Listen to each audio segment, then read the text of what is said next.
1 Kings chapter 19. And Ahab told Jezebel all that Elijah had done, also how he had executed all the prophets with the sword. Then Jezebel sent a messenger to Elijah, saying, So let the gods do to me, and more also, if I do not make your life as the life of one of them by tomorrow about this time. And when he saw that, he arose and ran for his life, and went to Beersheba, which belongs to Judah, and left his servant there. But he himself went a day's journey into the wilderness, and came and sat down under a broom tree. And he prayed that he might die, and said, It is enough.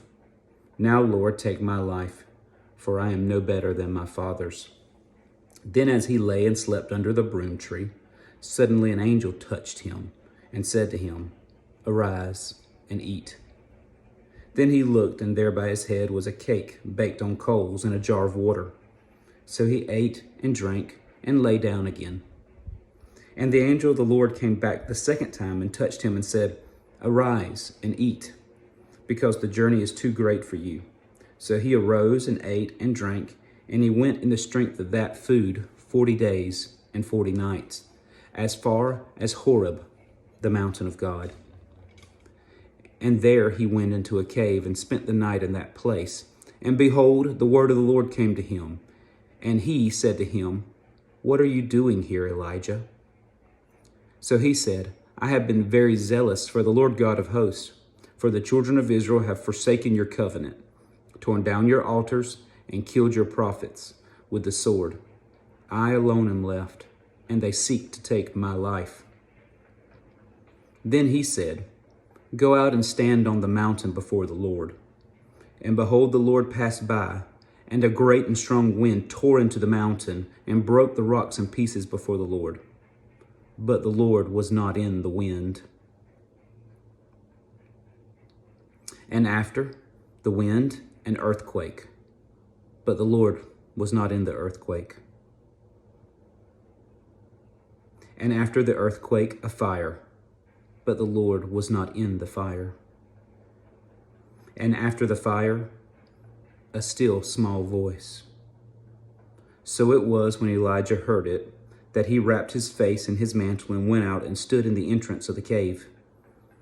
Suddenly a voice came to him and said, What are you doing here, Elijah?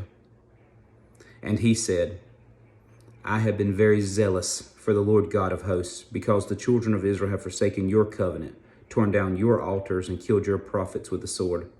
I alone am left, and they seek to take my life. Then the Lord said to him, Go, return on your way to the wilderness of Damascus, and when you arrive, anoint Hazael as king over Syria.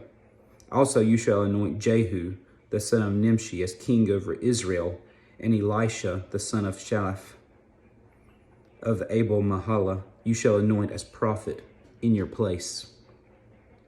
It shall be that whoever escapes the sword of Hazael, Jehu will kill, and whoever escapes the sword of Jehu, Elisha will kill.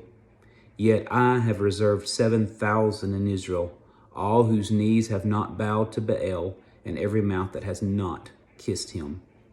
So he departed from there and found Elisha, the son of Shaphat, who was plowing with 12 yoke of oxen before him, and he was with the 12th.